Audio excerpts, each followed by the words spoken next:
I'd like to welcome all of you on behalf of Freedom and Fairness for Northern Cyprus campaign and our joint host, the Circle Foundation. We welcome all the delegates here today, and I hope you're having a good conference. I assure you there's no one running in to chuck glitter on me, because we've got someone on the door to stop that happening. I'd like to welcome His Excellency, the Turkish Ambassador to the UK, Koray Ertaş. To my left, Sir George Howarth MP for Knowsley, a local person, and he's been in Parliament since 1986. I think we had some bets on this before, and I think I can't. Wikipedia is the accurate one that got it for us, but. I believe Afraz Khan was also invited, the Manchester MP, but can't be with us today. Again, very, very busy schedule. To my furthest left, we have Attila Üstün. He will announce himself and what he does once we get into the conversation level. But you represent a Turkish community in Luton, I believe, and it's officially the Turkish Luton Association. That's correct. Okay, lovely. And to my right on the end is Enes Güzel, who's the chair of Circle Foundation. NSB, maybe you can explain to us what your group does as well in due course. There are some councillors amongst us as well, I believe. I may embarrass you and ask you to stand up and say bits and pieces on how you managed to get yourselves into that position. I know you're hiding from me, but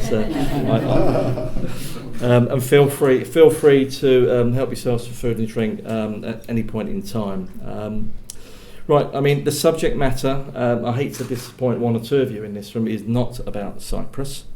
It's about political engagement of the Turkish and Turkish Cypriot community. So we are talking politics today as best we can, and we're not going to get into any debate about Cyprus or Turkey, politically that is.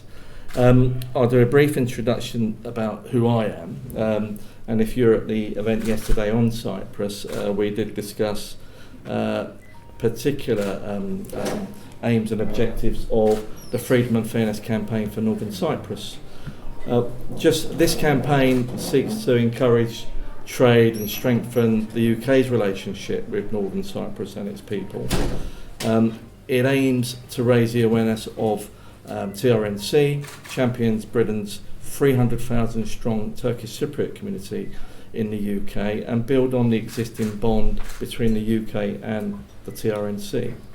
We hope to galvanise and support and positively perceptions of the country in the interest of all of the communities on the island of Cyprus and across the UK. But I'm going to stop it there because, as I said, we're not talking about Cyprus, but principally the initiative is about Cyprus.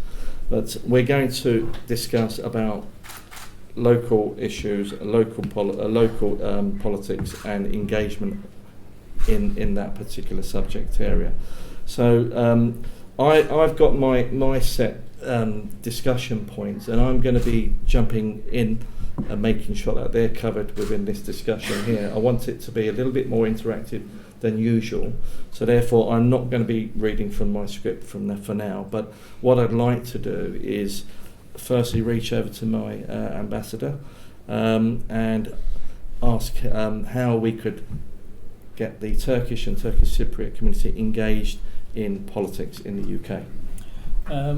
Well, yesterday there was another event, as you know, and we discussed about the political feature and political aspect of the Cyprus dispute. Today the subject matter, as you say, is mostly focusing on the internal dynamics and internal politics here in this country. And as a diplomat, obviously, there is nothing much that I should say on this. These are sensitive issues, but I should underline that we are proud of our community here about their successes and their contribution to this important ally of Turkey. And if our bilateral relationship with the UK has been increased in every field, from trade to defense industry, energy to tourism, the community here the Turkish community in the UK has a great role in this success.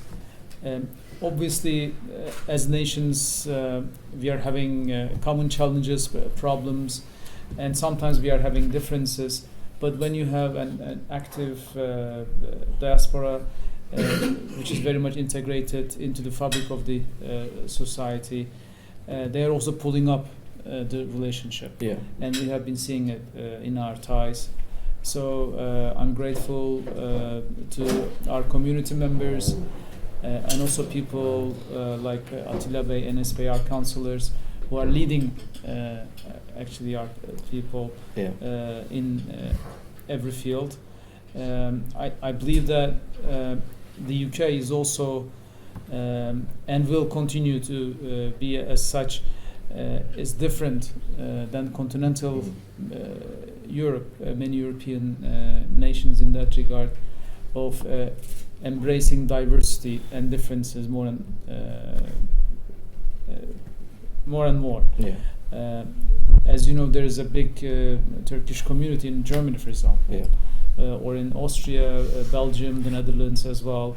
And we have been seeing difficulties in terms of attacks and discrimination. But here in this country, it is much more limited and muted, if I may say. The same goes for Islamophobic attacks, largely in the West. And when we look to the Britain, obviously we see it everywhere, but still comparatively, Britain is a much better example than many of the continental European countries.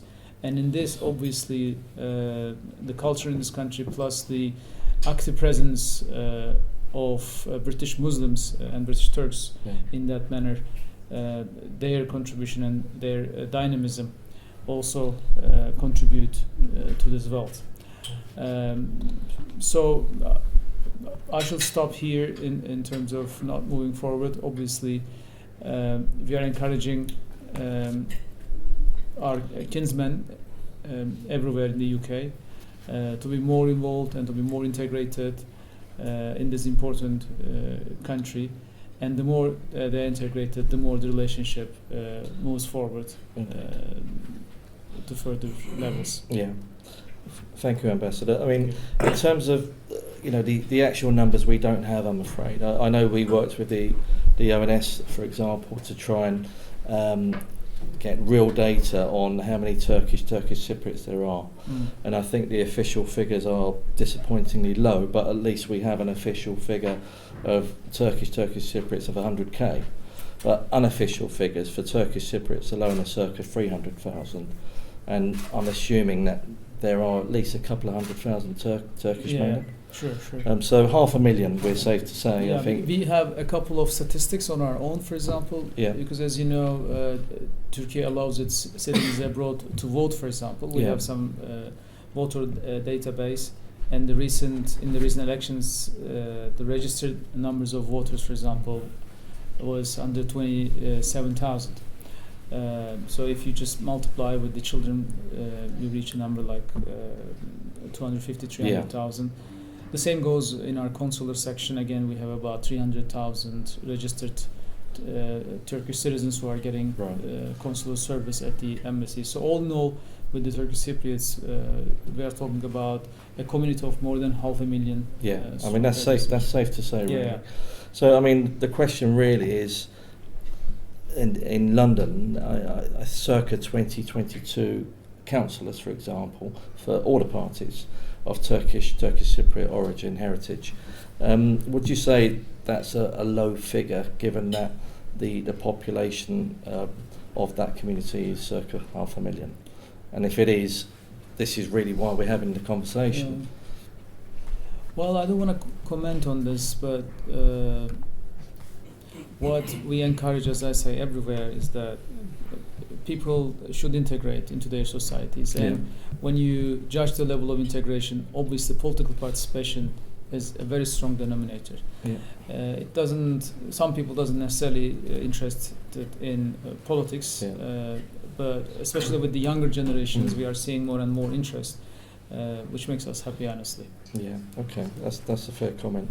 But it's not just about the politics. I mean, you get involved in local issues. It could be a social, it could be a welfare issue. Exactly. And that's when you need to engage with either, local community groups or councillors, and we'll come on to the councillors' relationship on the political side. Your Excellency, thank you. To my left, Sir George. I think you're the most experienced parliamentarian amongst us. There must be a special formula for this, having served Labour for so many years successfully. I know we've had private conversations about this and how you're at grassroots level, you have that conversation regularly with your constituents and know exactly what they want, and you talk their language. Is this correct? I don't know, you'd have to ask them. One of the things I do know from, I've been 37 years as a Member of Parliament and standing down at the next election. And before that I was 14 years as a local councillor in Northern. And one of the things I've learned is that if you're going to have a leadership role, you also have to have an honest role with people. And I know that sounds a bit trite, but people understand when you're just mouthing platitudes. They know the difference between doing so and having a genuine, sincere interest. Yeah. So I should say before I go into what more needs to be done. Yeah. If I could make a couple of observations, please, yeah, about the wider situation. I know that's not the purpose of this meeting. The first thing is that, and I think this is quite instructive, I first got involved in championing the cause of Northern Cyprus because of a parliamentary colleague at the time from Enfield, Joan Ryan, and some of the local councillors there. And to be honest with you, and this would be going back maybe 10 or 15 years, before that, I wasn't really aware. I mean, we were talking the other night, I'm old enough to remember the sort of Makarios era, which a lot of people wouldn't nowadays.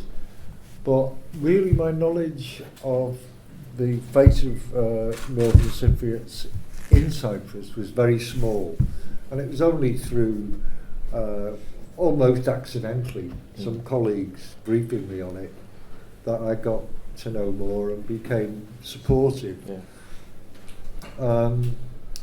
So the other point I should make is that, and I know this is difficult, but a divided house is a house against itself.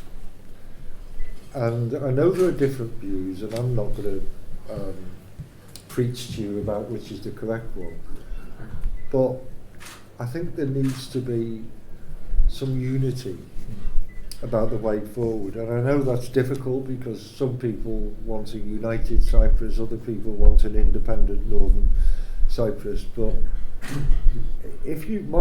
as a former Northern Ireland minister, there is a way of dealing with that, and it is to say, look, you might want that, you might want that, but here's a middle position that we can all rally around.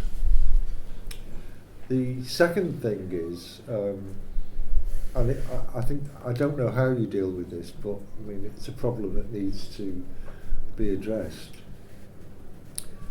There will be some people of Northern Cypriot heritage in my constituency, but I'm totally unaware of it. And so people need to make themselves known to their elected representatives, whether it's their councillors or whether it's their local MP. Yeah.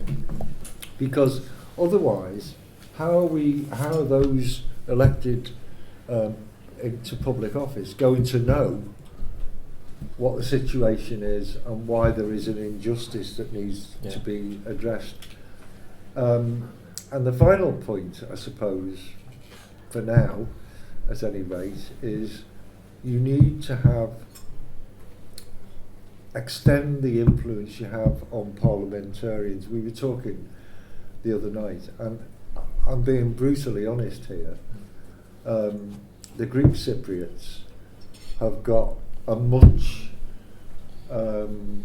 deeper relationship with a lot of elected politicians than you have. Yeah. And it's really difficult because that's been the case for as long as I can remember. But I think it's quite a shallow relationship. So if you can get a deeper relationship with, I don't know, as many MPs as that you can contact, then I think that would serve you very well. So I'll leave it at that. But I'll finish by saying, that for as long as I think I said last night, Getty, that talking to me is the subject to the laws of diminishing returns. I'll be retiring at the next election, so any influence I may have will inevitably decline from there on in. But I'll buy into that. But I do think you do need some champions in Parliament and in council chambers, and you need to invest time and thought and energy into how you do that. George, thank you very much for that. Can I pick up on a few things? The key points, I suppose, is you're using is the wrong word, but at least engaging with your local councillors as a conduit to go up to your MP, and then your MP to make your point into Parliament and potentially to have influence on policy. Yeah. Okay. And this for starters, I suppose you need an affinity to a political party. If you want to go further up the chain and be an active member, but just as an individual, you don't have to be part of any political party. You can just have these discussions with local councillors. If it's a local social welfare issue, could be even a nuisance issue, whatever it is, they will deal with it. But if it's a bigger issue, and I have to bring some politics into it, flying directly to Northern Cyprus, for example, which is very difficult for the average person in the UK, of Turkish Cypriot heritage, you can't do it. So the only person who's going to bring up that issue is going to be your local MP. Yeah. So our local MPs, they work for us, basically. So you've got to utilise that service, let's say. Yeah. One thing I perhaps can add to that is that, yes, I think Keir said that in his speech earlier, we're the servants of the public. And most MPs take that responsibility seriously. So if you make contact with them on specific issues, like direct flights, there is they don't have to, they might even disagree with you, but there's an obligation to at least take it seriously. And in terms of engaging with you're quite right. Not everybody's going to have the same politics. No. But if you do have a lean in one way or the other, don't rule out joining a political party. Don't rule out becoming a representative of your community on the council or even in Parliament.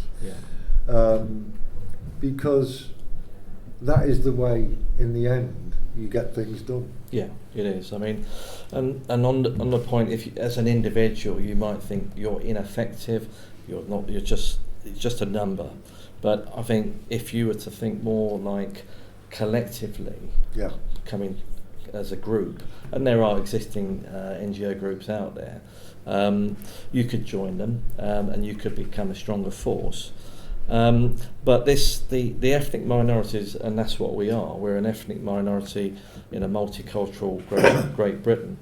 In a lot of London constituencies in particular, and London is a great example of that, there are marginal constituencies. And so, your vote is very, very important to the MP who wants to be elected again, or is going to be elected for the first time, wants to be elected for the first time. So again, use your vote is a key answer. Don't discard your voting right, and that's a minimum maxim, I think, that you have to follow. Yep. Otherwise, the whole of democracy is ridiculed, and you can't argue against it, basically. Because if you don't use your right to vote, then you haven't got a right to say. Thank you, George. Okay, Thank you. there may be questions from the audience once we start at that point, and hopefully you can answer for them. At this point, Attila Bey, I met you for the first time outside. Yes. We had an interesting conversation and dialogue. I think you're a grassroots person. You've been in the UK since 1974. That's correct, yes. Okay, and I believe you serve your community, and since you've been here, I believe you've got a very flourishing organisation, local organisation. Can you please explain to us all the hard work that you go through? Yeah, firstly, let me introduce myself. Attila Houston, born in Turkey, but I'm going to say raised in the UK, because that's very important. United Kingdom for me is very important. It provides my health, it provided my education, and it provides the living that I am here now. I came in 1974, educated here. With the actual, I think, engagement with, let's say, social communities, I started particularly in 1996 by starting up an organisation called the Luton Turkish Education and Cultural Trust. This, we believe, we free people because we had a sort of a look, let's say, in where was the youth at that time in 1996 was going, especially within the Turkish community, that we needed something like this. And of course it's grown to a standard where I'm actually very, very proud of all the people, all the volunteers within my community. Now, if we get back to today and today's discussion, which is important because I've been an actual Labour member for some time. I've been a sort of a candidate for a councillor, even though I was not voted on the grounds of called a trigger vote with the councillors. That was quite all right with me. I still support my councillors. I still support the Labour Council in Luton, which has around 27 ethnic minority, let's say, councillors within the council. Apart from that, has a Turkish community. We support all our councillors, and I know that they support us in the same way, as well as the MPs. And of course, the delayed, I think, administration for us, and actually for me getting into the Labour Party, was the late Lord Bill Mackenzie. I'm sure some people here would know Lord Bill Mackenzie, a great campaign for the Labour Party himself. And now, Turkish and the Turkish Cypriot, I think I'm going to put that in a class of ethnic minorities because that's what we are. We are an ethnic minority. How we would engage within the Labour Party, I think it's important to say that it's actually a two-way street. I think if we look, is how the Labour Party itself would actually engage with the ethnic minority to get them actually to enroll new members, especially youth and the young, which I think is very important for me. Just an example, what we did, I think 3-4 years ago, on our ward meetings. After a ward meeting, I got I think around 14 young members into the Labour Party. I had to sit down with them and explain what it means by the Labour Party, why it's so important to actually be active in politics in the UK. Even though they have at this moment of time, because it feels very interesting that they have a lot of interest in the politics in Turkey. I said, that's fine, you can do that. But the politics here in the UK, if they decide on how you live, they decide how you dress, they decide how you walk, how you go to which school you go to, then I think you should be active in the politics here. And what happens is you start locally. Within the ethnic minority, I think the Labour Party should look at two things. Firstly, the actual Labour youth movement within the ethnic minority, how it can encourage that, how it could have more participation within that. And of course, the secondly is the ethnic minority coming out to vote. I think is more important. If we look at the elections way before, or on the actual voting counts, from the general public to that of Europe, to that of even the Turkish election, 96 or 97% of the voting. Germany, well up in 67. Well, if you look at the UK, very low. I think we have to look and see why. I think one of the main reasons is that the ethnic minority is a key issue that they need to actually look at. Has in the participation and the, I think, being active. 2019 there was a manifesto from the Labour Party. I think it was at that time called Race and Faith Manifesto. It was 2019, if it's correct, which helped out a bit. But then there is one thing that came out I think in July, and it was from, I forgot his name at the moment. There was an article, and it says the Labour can't take ethnic minority votes for granted. No, we actually need to decide. The Labour Party has to decide. Well, is that, how true is that, and do we really need to look to ourselves and say, okay, how can we get the ethnic minority to be more active in the Labour Party? Are we more, more interested in that? Is our policies or anything that we are doing, from local elections to right up, doing that is stopping new generations, youngsters that are coming into or be able to join the Labour Party itself.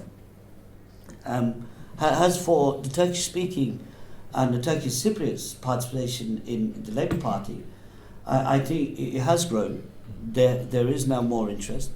I think if we look at 2014, where there was only around 22 councillors, if we look at the last previous elections in Win, there are now 42 councillors. So it is rising immensely. But again, we do not have at this moment a member of parliament.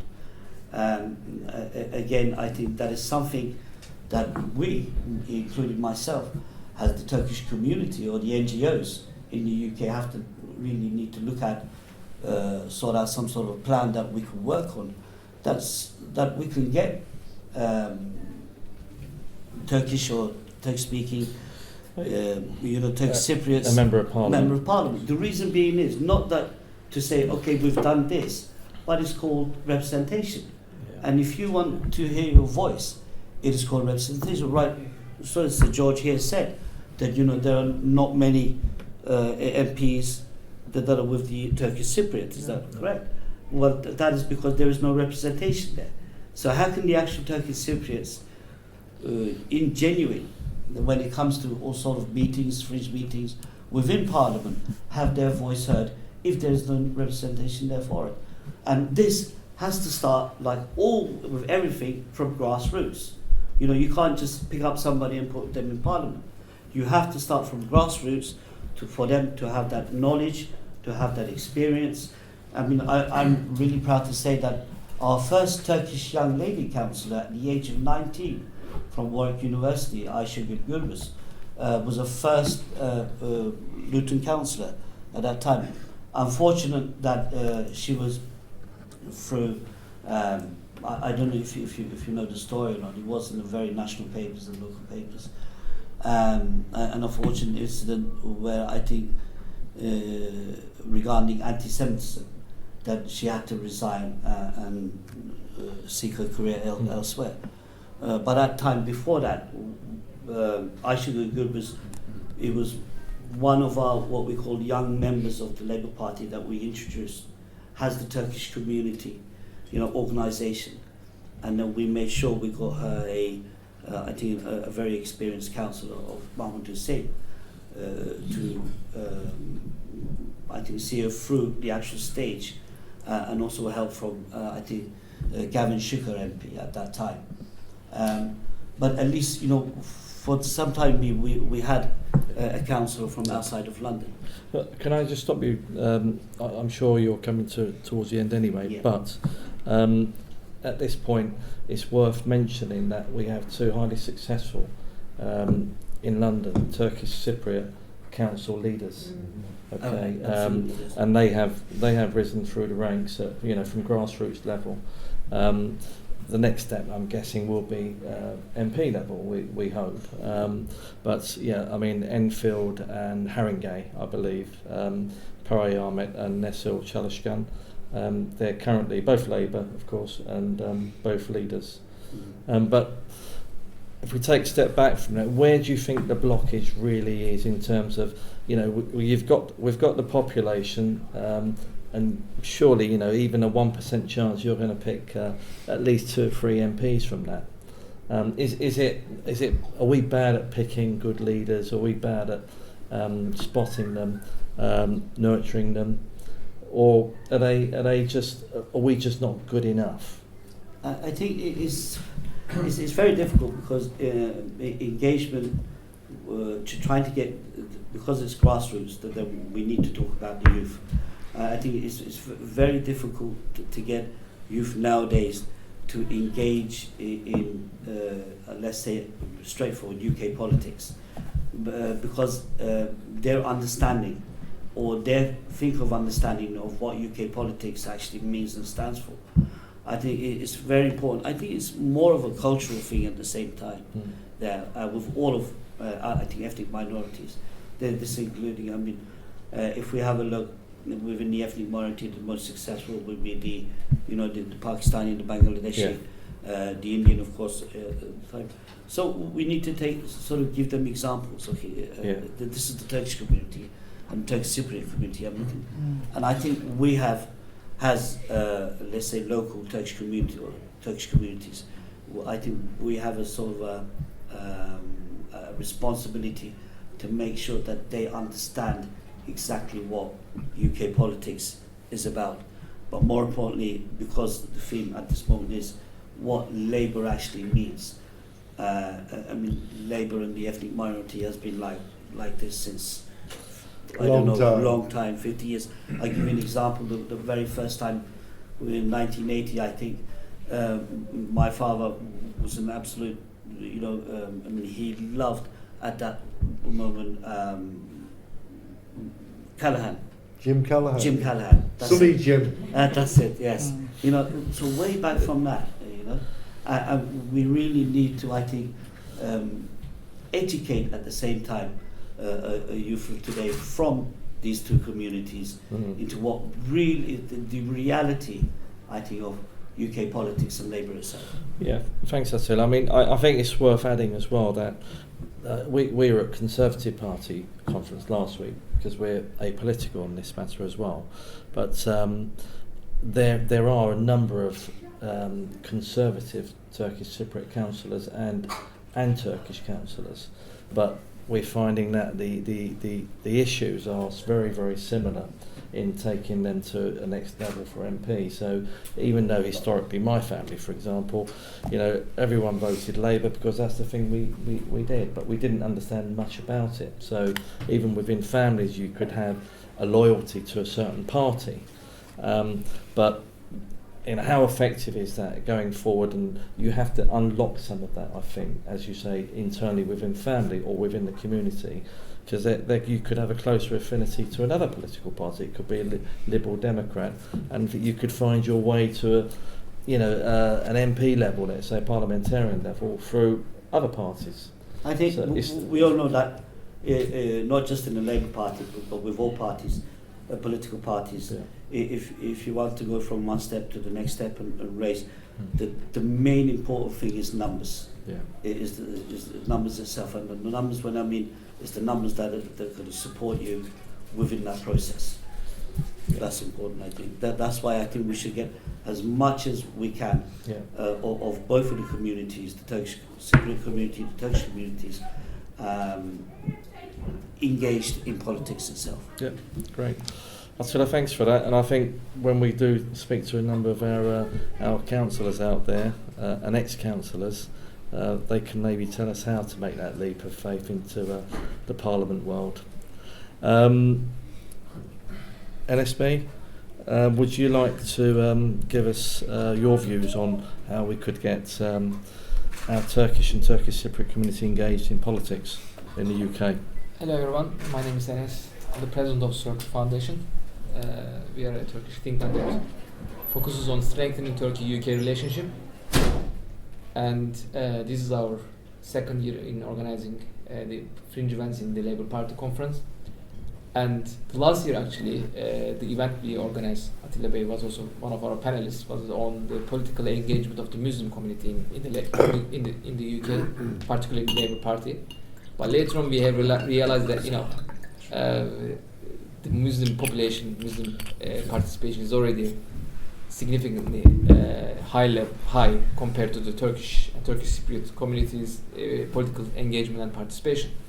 So we thought that perhaps we should focus on how we can engage more Turkish population, Turkish Cypriot population in the political parties.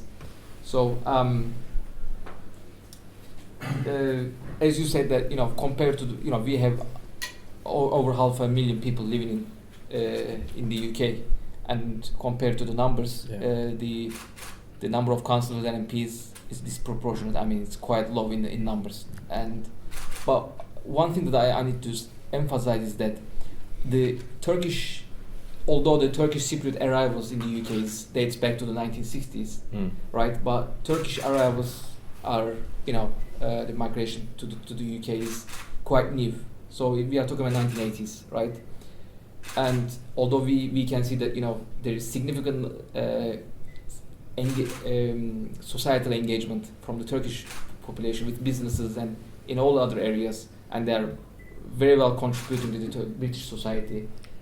But we see that there is quite low engagement from the Turkish from the political engagement side. So the political spectrum is quite we are quite not successful, and I also would like to suggest that the Turkish population, Turkish people have a strong, coming from a strong political culture and a strong sense of belonging to the democratic participation.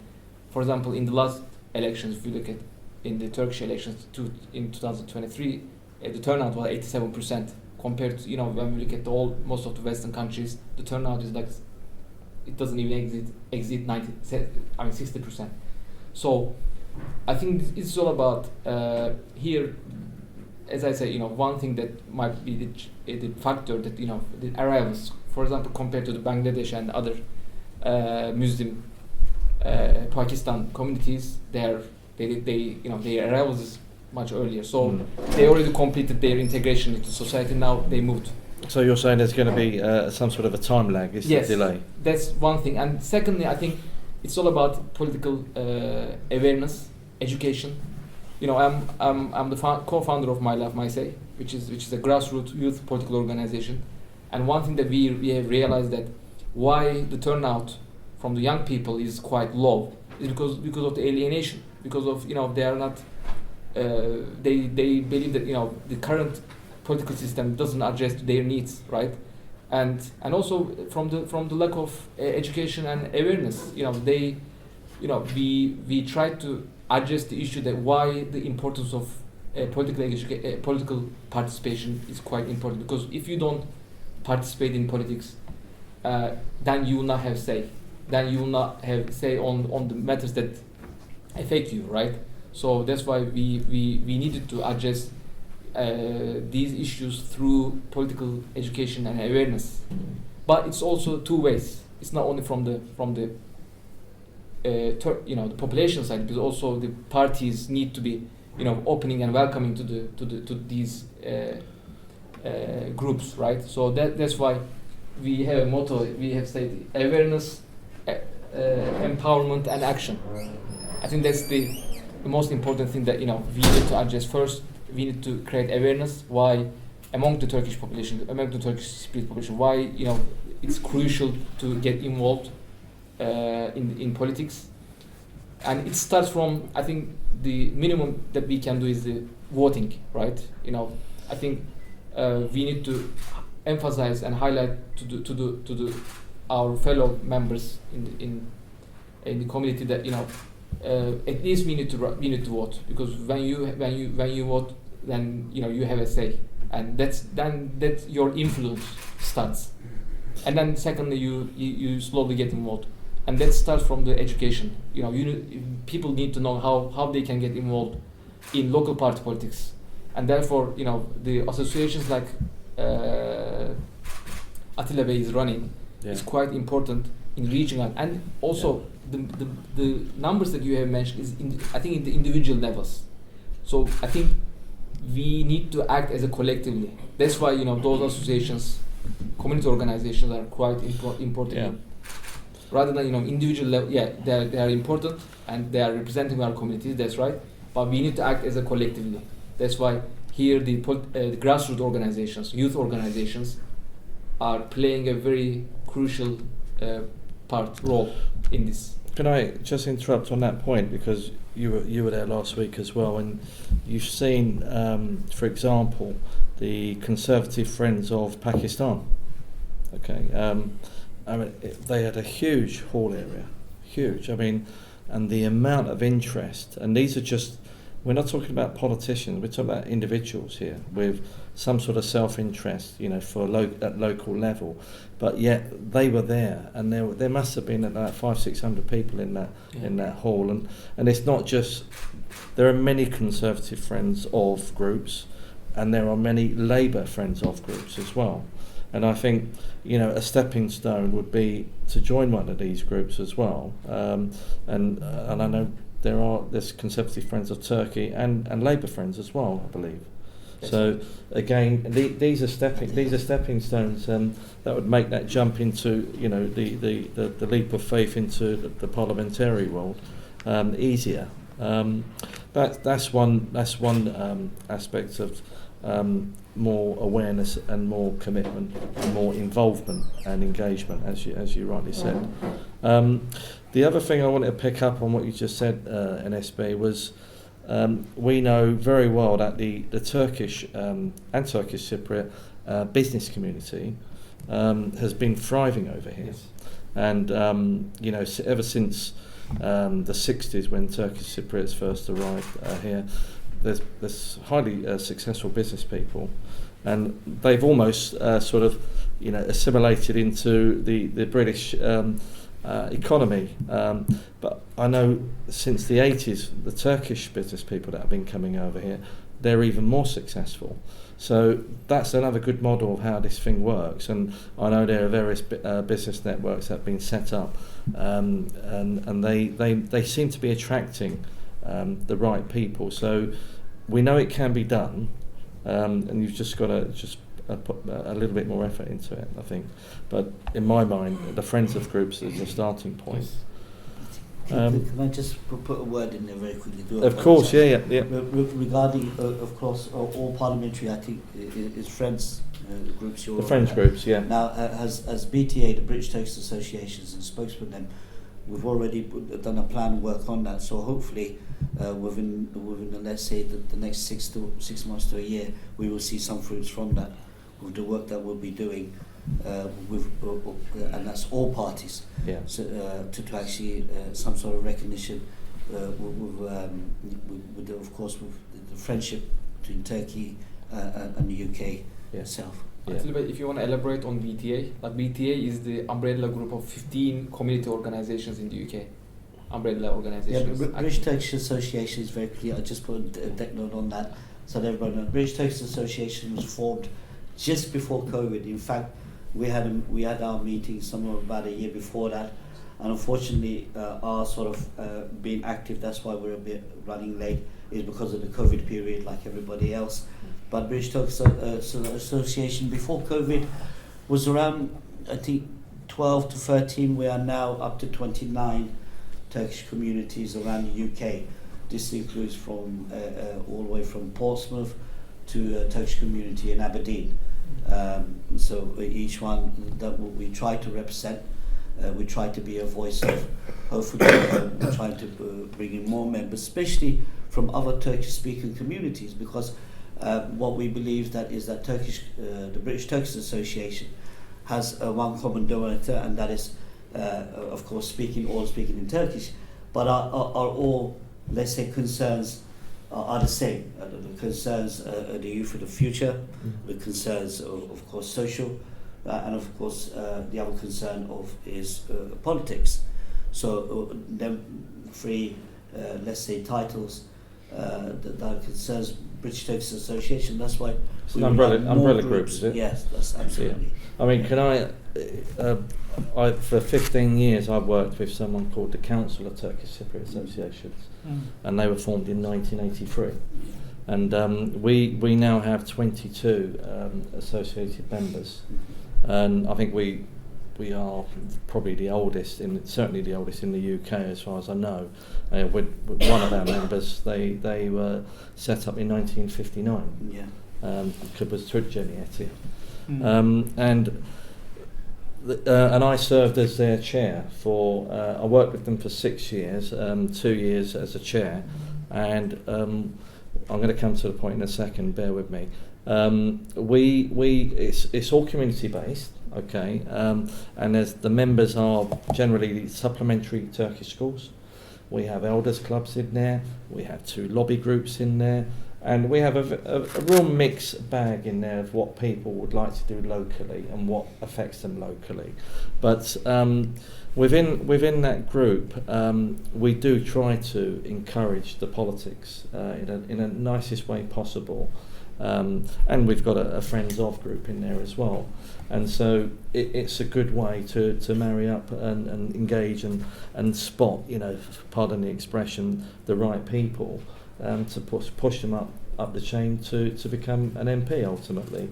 We haven't quite got there yet, but we're working on it. Yeah, it's work in progress, and I won't mention names in here, but we are working with a couple of professional firms at the moment, and this is one of the services they provide, and they would help train young hopefuls into being selected and running for election. So if you need any sort of advice in that area, that we could help and join forces. Okay, and we've been also very, very successful in having festivals in Enfield. The last festival was in July, and we had over 30,000 people turn up, and it wasn't just it was a Turkish Cypriot festival, but we had people from all over the community, local community, come to our festival, and it was a great event. And during, you can make your pitch, whether you're selling business or whether you're selling food or whatever. But the point is, it was a focal point, and it's an annual focal point. And again, if we need to get people interested in politics, it's the right place to do it. Yeah. I think we've come to the end now in terms of what we have managed to say, and it's your turn. So if you've got any questions, please let's just have questions and not statements or any waffling. So straight to the point, please. And the young man besides the door, your hand was up first. Hi. You've talked a lot about cohesion with communities, particularly sort of in the UK and with the other communities. I'm curious whether or how damaging you think the weaponisation of Turkey during the EU referendum was, because I worked on the Remain campaign. It was a huge issue. It was something that we really struggled to combat, and it has partly led us to where we are.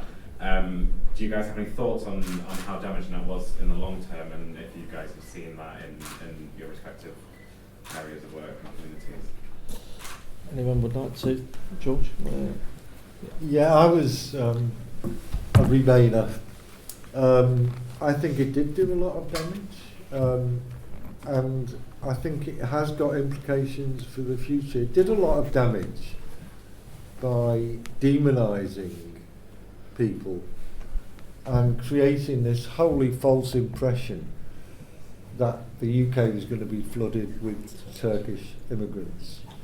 Now, anyone who knew anything about it knew that that wasn't the case. But what is it they say, you know, a lie is halfway round the world before the truth has got its boots off. And there was an element of that in it. But what worries me about that is people have seen that to some extent it worked. And I'm going to be party political here, this is the Labour Party conference. What worries me is that the Conservative Party, because of the difficulty they're in, are searching around for what they call wedge issues. And this could be, not just, you know, they're already using immigration as a wedge issue. Yeah. They could be even more specific you know, target the Turkish community. And in some constituencies, that could have some salience. And, you know, I'll just make one further point, which is not directly relevant, but I have an asylum hotel in my constituency, just down the road. Some of you might remember there were scenes in February of, and to be fair, a lot of them were local people, demonstrating outside that hotel. The police lost control of it. Although the Chief Constable tells me we never lost control, the fact is they broke through the police cordon and burnt a police van. And so it was predominantly local people, but there were several far-right groups behind it who were posting things on social media that appeared to be coming from local people. They weren't. Saying, and this caught on with some people, this is about protecting our women and girls. And it's making, it's othering people, that if they're from that culture, our women and girls aren't safe. That was a real problem. I mean, you know, I got to the bottom of it, and it was all based on 2 Facebook posts. The first one was, which I'd already dealt with, was this bloke who claimed that these refugees had tried to kidnap his daughter in a park. We picked it up, and I got onto the police and said,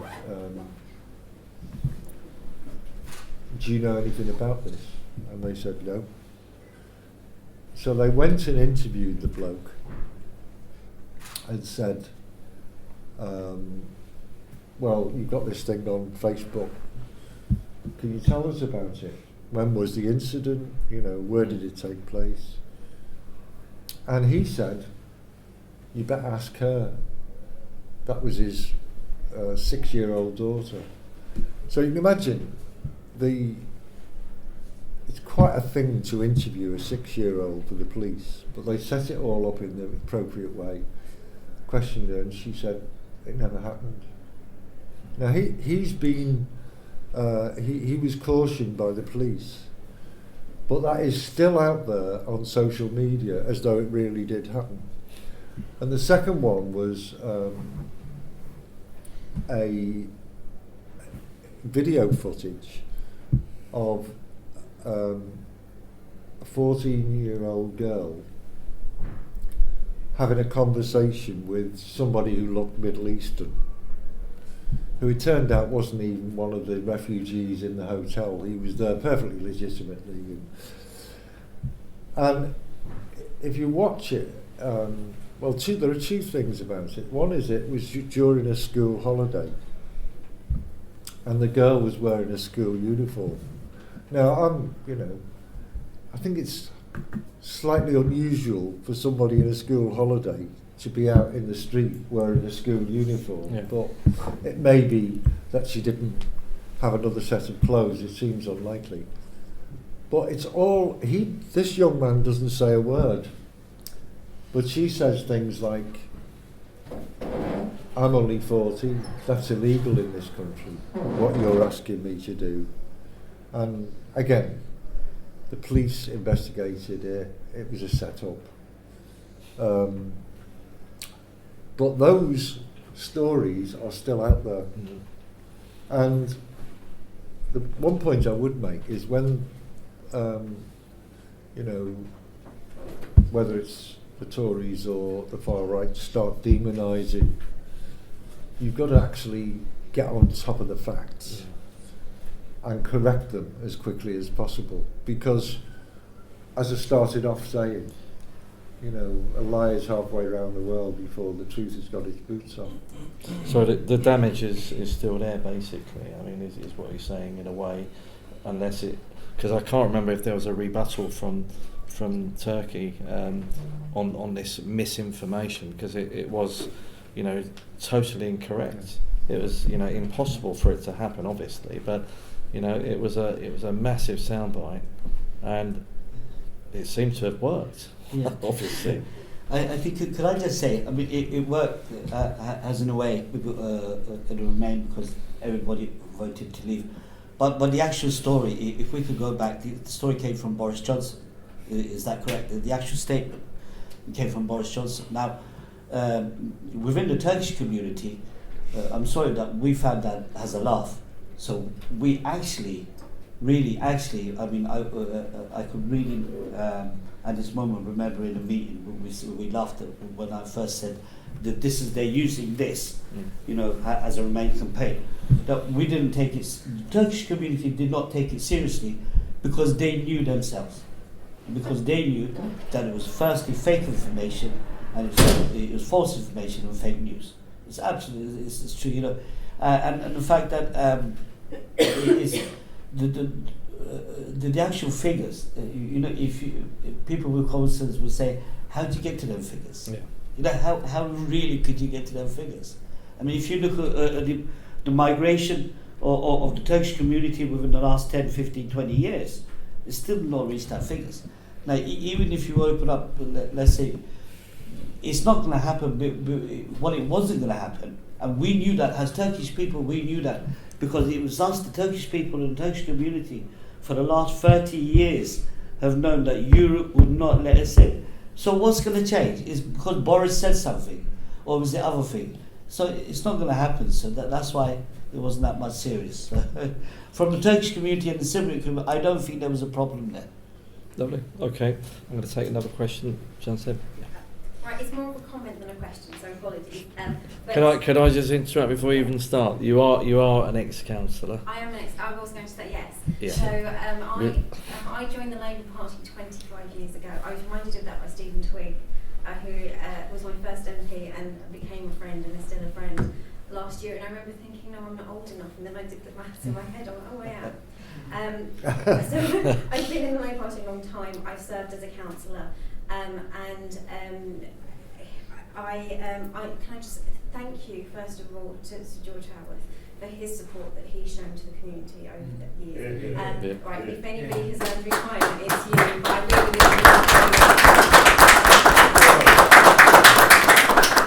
also, can I say thank you to the organisations hosting this, because I wasn't aware of these organisations. You know, as somebody who I studied politics at university. I went on to do a PhD in political science. I was born to Turkish Cypriot parents who were also born here. My grandparents came over in the 50s. I was the first person from my family to go to university, and I'm very proud of what I've been able to sort of contribute to the party. On these kinds of issues, it's been tough when you're in the party. Chetan, you made a point earlier on about sort of inside versus outside, and I think we need both, right? Because when you're inside the party, when you're representing it, one of the things that you have to battle with anyway is what's your own position on an issue, what's the party's position, and what's your constituents' position, and you have to weigh up all of those things. So we need organisations like this, sort of, you know, outside of the representative process, to also help, you know, our journey along. So I'm really pleased, like I said, I didn't know these organised, but I'm so pleased that you're here. If I'd known you were here and had done events last year, I'd have come along then. I'm sorry I missed yesterday's. And just one other thing is that as a community I think we need to think about, on the point about engagement and what can we do, is I think something we need to think about is education, and the boys in particular. In my experience, the girls are doing much better. And we can see from, because I'm a researcher by trade, we see in the data that there is a strong link between education and engagement in whether it's communities or life generally.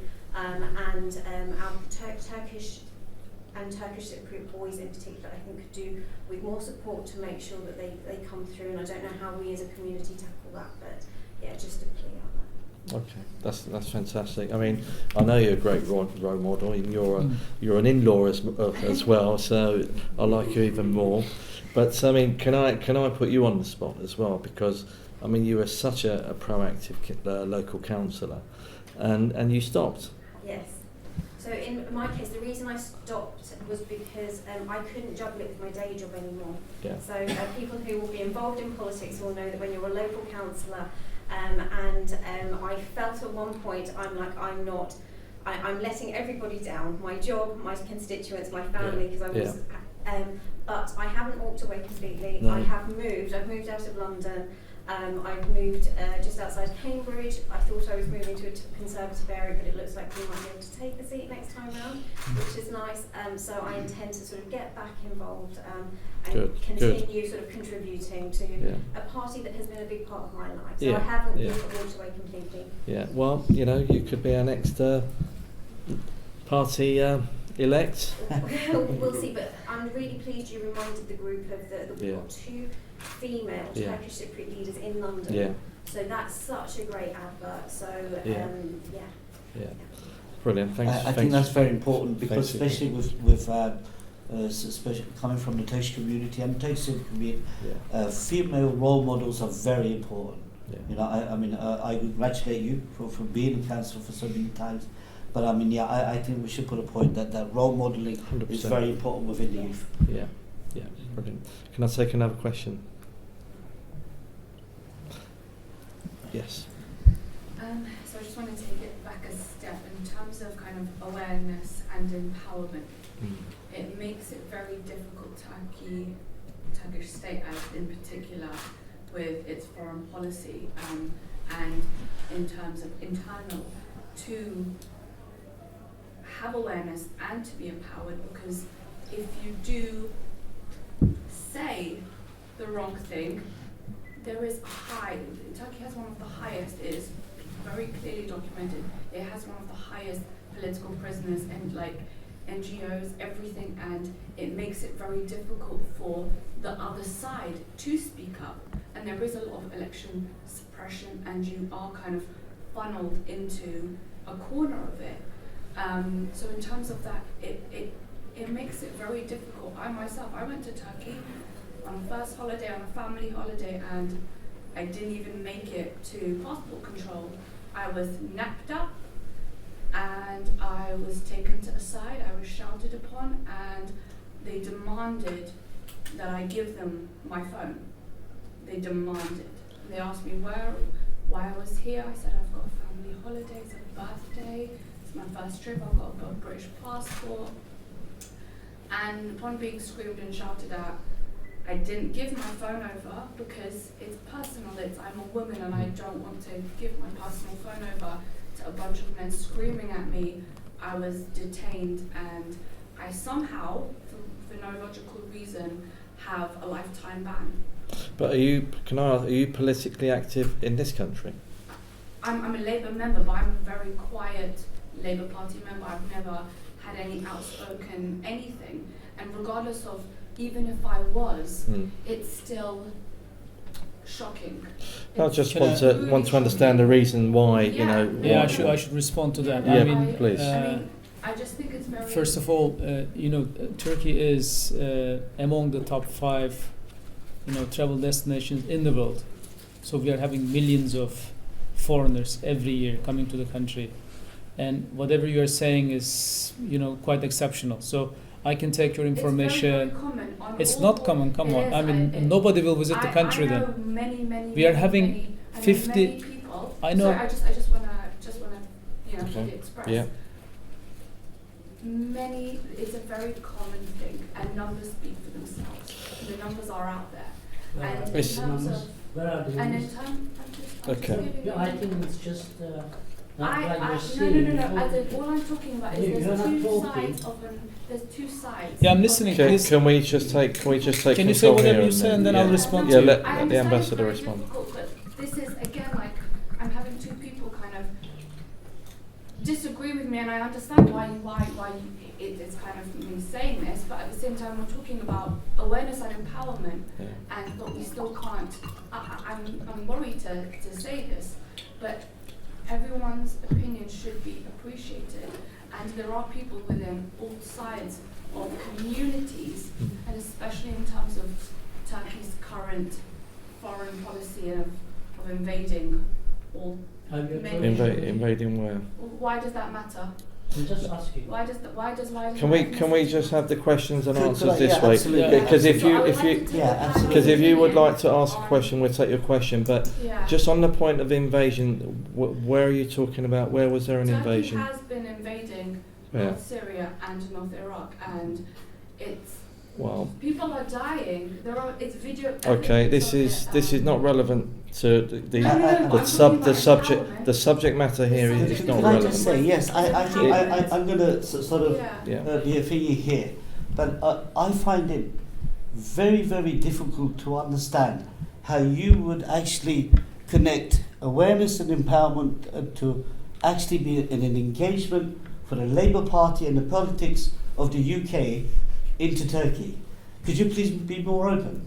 I find it very hard to understand that. So there are I many. do apologise, but I really do. So my point is that awareness and empowerment is to all. So does that mean that when I'm education, my community centre, the youth there, that I should not tell them about awareness and empowerment Oh, no, because no. they will get in trouble in Turkey? No. I don't mean just here. I mean people all over. I don't mean just people. You know, Turkish people here, people of many. But that's not. Is that not the same as And like I'm talking about people awareness there empowerment as for well. the people of People Palestine? there- So we should tell the children, or we should tell the youth of Palestine Can I that you just say- should not be show awareness I don't or think we should empowerment. cross-reference different. I'm just trying to find it hard to city-states understand where and you're coming different from. ethnic groups That's because it, they I are mean, very Let- different. Sir George wants to make a Go ahead, comment yeah. as well, Yeah. and then Can I- we're going to have to wrap it up, I'm afraid, Yeah, because I'm we're running. afraid I've got to. And we'll take your name, by the way. Yeah. We'll take your name. If there's anything we can unlock or look into, we will. Yeah. Because it sounds Especially on my part, if there's Yeah, of something course. specific, I'll do my best to see absolutely. what the case is. I mean, Yeah. Turkey is an open society. It's Yeah. a democracy. It's a Yeah. member of the Council of Europe. We are having 50 million foreigners every year visiting the country freely. And the fallacy that it's the biggest place of the political prisoners is just a sham. I mean, there is no such thing. Yeah. Just give the numbers. Yeah. And let Yeah. that's it. Can Sir George. let me first of all, say this. I think we shouldn't disrespect your experience. Yeah. It's important that this happened to you and it's happened to other people and that it registers. The fact that you've been brave enough to raise it here needs to be dealt with. But I want to make a wider point, and it's about young men, not just young Turkish men, not even young men from other ethnic minorities. We've got a serious problem, and it is an international problem, with young men who don't understand how to be a responsible young man, and particularly in relationship to women. And I've experienced it in my own constituency with white working class boys who behave totally inappropriate towards members of the opposite sex. And I think that's a whole debate that we need not just to have in this country, but right across the world, particularly in democracies where we're supposed to be respecting human rights and the dignity of people and equality, gender equality and other forms of equality. Thank you. I mean, as I said, we're not dismissive. If you provide me your details, I'd happily be very discreet with the I'll be more ambassador, than happy to check it. and we'd be as helpful as we can. Okay. Thank you for your question.